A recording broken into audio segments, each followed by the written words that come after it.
All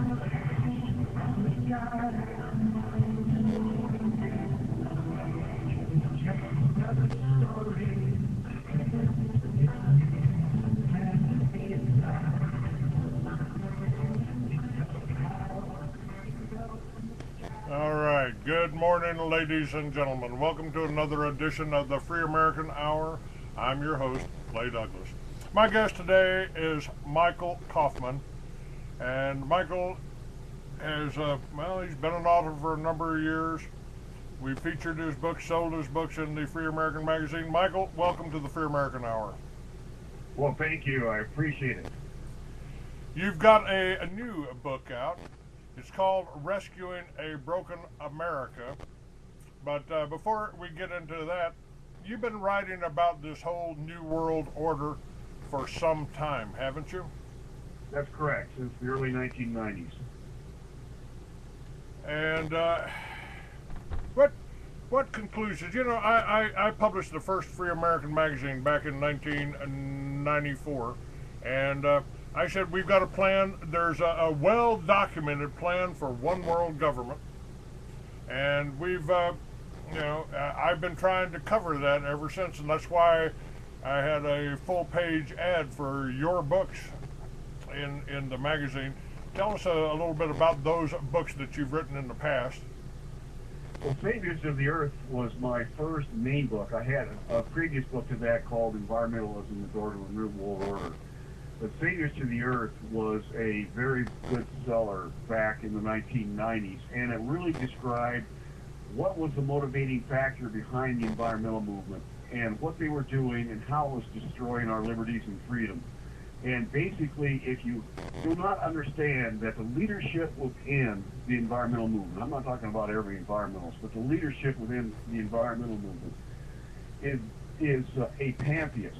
Now, what is a pantheist? A pantheist is the belief that that the earth is God, or goddess, as the case might be, and we must protect their God at all costs, no matter what it costs humanity.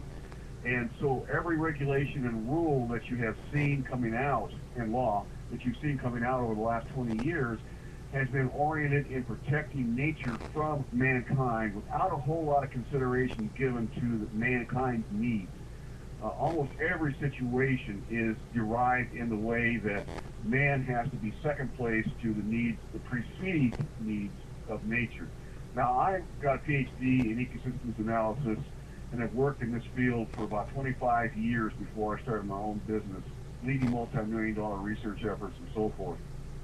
And let me assure you that Mother Earth is very resilient, and yet to hear these people talk, if you put a spike in the ground and put your tent up someplace in Pennsylvania, it's going to have devastating consequences to Mother Nature.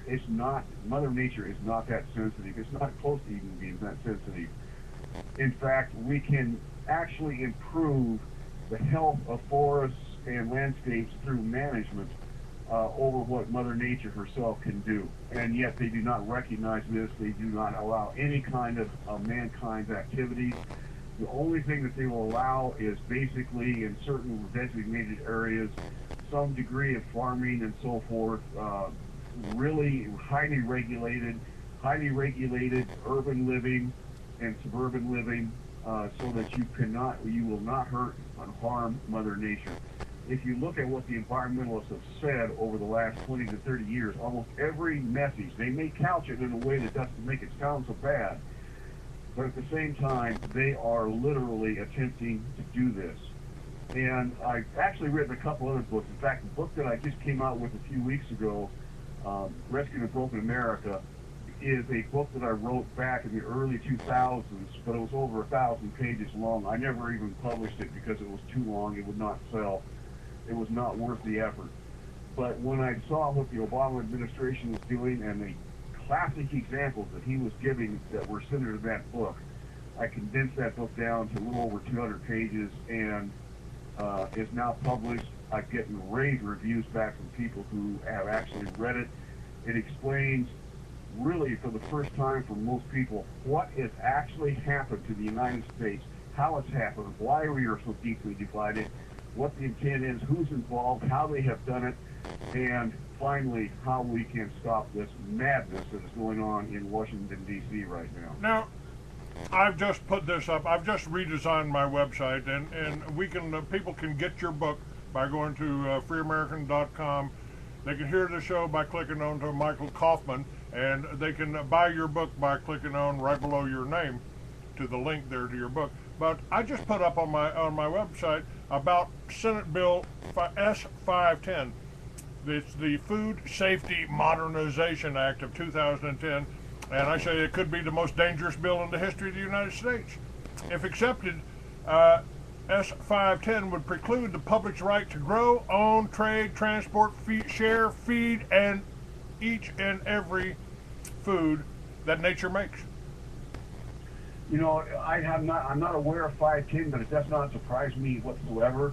Almost every bill that's been introduced in this present Congress is designed to secure all powers to the federal government and basically make the individuals, you and I, and everyone listening to this program, subjects of the government, of the federal government.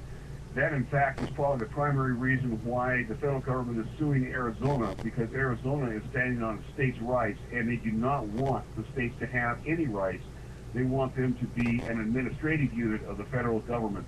That is what I get into in the book. If you read this book, you will all of a sudden see exactly what is happening, because we're at literal war, folks. We're at war with another type of philosophy, worldview, whatever you want to call it, that basically holds the state has all power, and the federal and the citizens have only those powers granted by the states for as long as the state actually gives them that power. When I say state, I mean nation. So what we're seeing here is the same thing what would happen if the Soviet Union back in the early 1990s, before it collapsed, would have attacked the United States and tried to implement their form of government on the United States.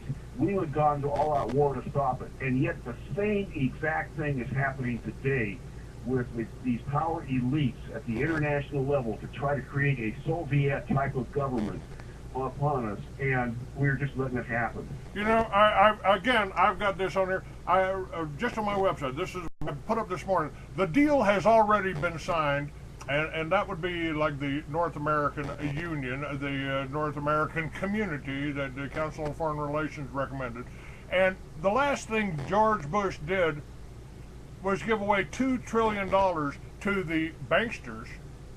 And that's the money that's going to being used, I believe, to finance this end game. I said right here, I have been warning you that we are in a war. In my True Face of FEMA video, you were told by Homeland Security that the next war would be a long one, and it would be fought here in America. And I've been speaking out against about the illegal aliens, about the Federal Reserve, about the whole Zionist plan for one world government. And you're absolutely correct. I can't overemphasize the fact that we are at war. We're in a state of war at this point, and there are very, very few Americans that recognize it. And we're willing to vote for a president who is leading the effort to accomplish this goal. It's really an amazing thing. Back in the 1970s, and I go into this in the book, Zbigniew Brzezinski basically said we have the tools necessary to control the behavior and the thinking of almost every American. And by the 1990s and early 2000s, it will be possible for us to control their thought processes. Why? Because they've taken over the educational system. If you go to the public education, you basically are indoctrinated to believe this stuff. You're basically ignorant of the constitutional foundations of this nation and why they were created.